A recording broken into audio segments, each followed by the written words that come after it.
अगर पीयूष मेरी मदद नहीं करना चाहता तो ठीक है, मैं खुद ही यहाँ से निकलने का कोई तरीका निकालूंगी। हवेली का पिछला भाग, यहाँ काफी शांति दिख रही है और कोई पहरेदार भी नहीं नजर आ रहा।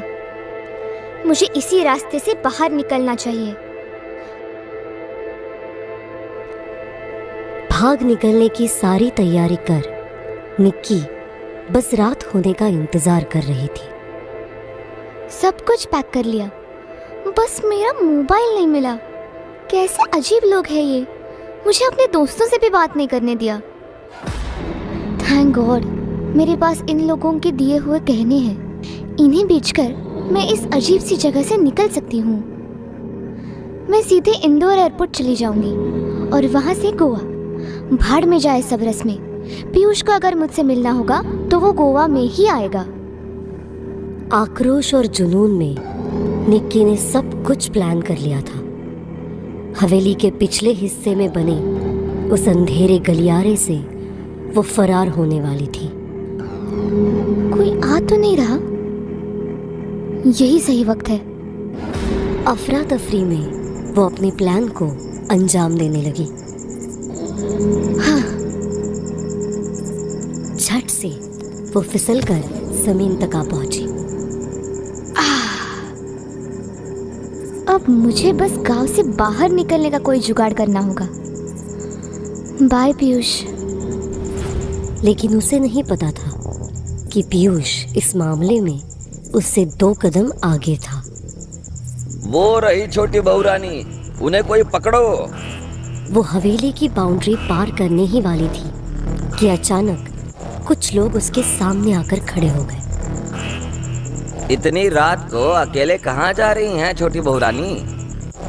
उनके साथ पीयूष भी शामिल था। मुझे पता था तुम यहाँ से भागने की कोशिश करोगी। गुस्से में निक्की वहाँ से भागने की कोशिश करने लगी। भवानी सिंह, उसे पकड़कर मेरे पास लाओ। जी कुंवर सा। छोड़ो मुझे, मैं कहती हूँ छोड़ दो। I hate you Piyush.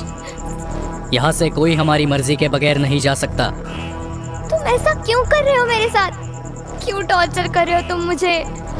Piyush अब निक्की को पूरी तरह से इग्नोर कर रहा था। इसे लेकर हवेली के अंदर चलो। जी कुंवर सा। निक्की को राजा साहब के सामने लाया गया था।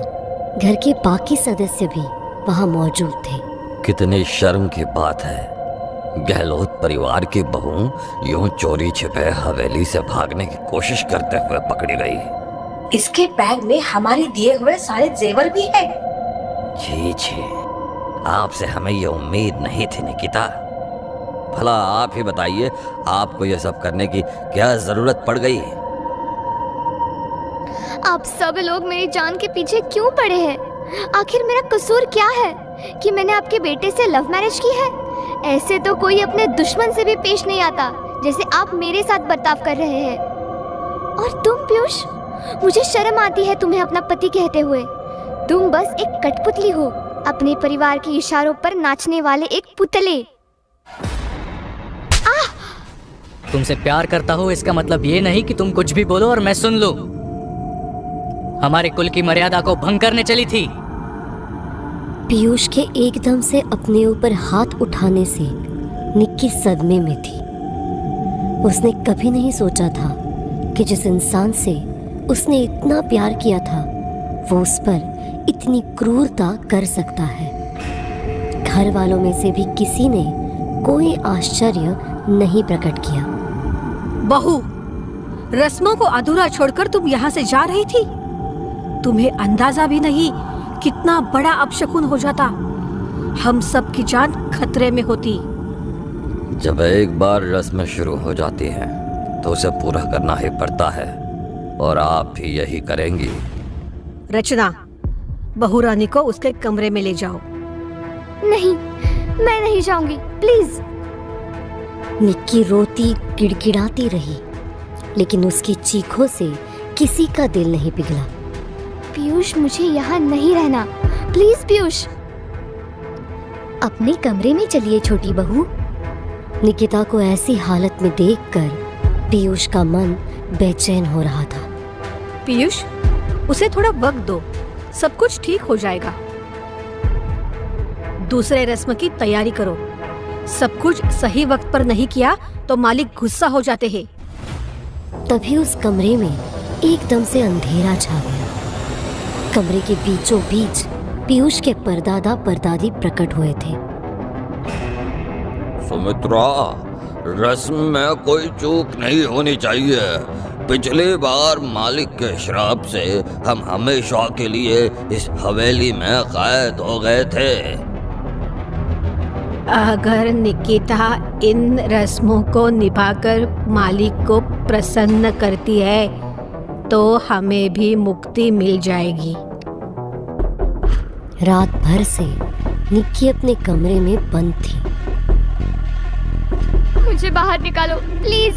पीयूष, रचना, कोई तो मेरी बात सुनो। हमसे बिना पूछे कोई उसको पानी तक नहीं देगा, समझे? जी रानी माँ। मैं भी देखती हूँ इसकी अकड़ कब तक रहती है। शाम ढलने वाली थी। पीयूष का हाल भी कुछ ठीक नहीं था। निक्की के फोन में उसकी दोस्त के कई मिस कॉल थे। पापा, ये लड़की निकिता की सबसे अच्छी दोस्त है, वेरोनिका, जो गोवा की शादी में भी मौजूद थी। मुझे डर है कहीं उसे हम पर शक ना हो जाए। शक हो भी जाए तो क्या, वो हमारा क्या बिगाड़ सकती है। अब ये सब बातें छोड़ो, जाकर निकिता को मनाओ और अगली रस्म के लिए तैयार करो। भूख प्यास से बेहाल हो चुकी निक्की ने बचने की सारी उम्मीदें छोड़ दी थी कि तभी किसी ने कमरे का दरवाजा खोला। दरवाजे पर पीयूष खड़ा था। निकिता, निक्की उससे इतना गुस्सा थी कि उसकी शक्ल भी नहीं देखना चाहती थी, लेकिन एकमात्र वही था जो उसे बचा सकता था। तुम मेरे साथ ऐसा क्यों कर रहे हो? तुम मुझे मारना क्यों चाहते हो पीयूष? हम तुम्हें हरगिज भी मारना नहीं चाहते निकिता। हम चाहते हैं कि तुम सभी रस्में अच्छे से पूरी करो। हाँ, वो थोड़ी जोखिम भरी है, लेकिन उन्हें पूरा करना हमारे लिए बेहद जरूरी है, वरना अनर्थ हो जाएगा। ऐसा क्या होगा पीयूष? तुम मुझे इनके बारे में खुलकर क्यों नहीं बताते? मैं मजबूर हूं। तुम बस ये समझो कि जब तक वो रस्में पूरी नहीं होती हम कभी चैन की सांस नहीं ले सकते। इसीलिए तुम अगली रस्म करने के लिए हामी भर दो। कैसे मान जाऊं इन रस्मों को करने के लिए? हर कदम पर जान का खतरा होने वाला है। लेकिन रस्म नहीं की तो ये लोग मुझे वैसे भी मार डालेंगे। क्या करूं मैं? तभी रचना कमरे के अंदर जाती है। पीयूष भैया, आप यहाँ से जाइए। रानी माँ वैसे भी गुस्सा है कि छोटी बहू रानी और आप रस्मों के पूरा होने से पहले एक दूसरे से मिल रहे हैं। मैं बहू रानी को तैयार करके ले आती हूँ। हिम्मत से काम लो निकिता। मैं वादा करता हूँ, एक बार रस्में हो जाए फिर सब कुछ ठीक हो जाएगा। बहू रानी, खाना खाकर तैयार हो जाइए। आज रात को अगली रस्म होगी। तुम तो इस परिवार में कई सालों से हो ना? तुम मुझे सब कुछ क्यों नहीं बताती? आखिर ये सब चल क्या रहा है?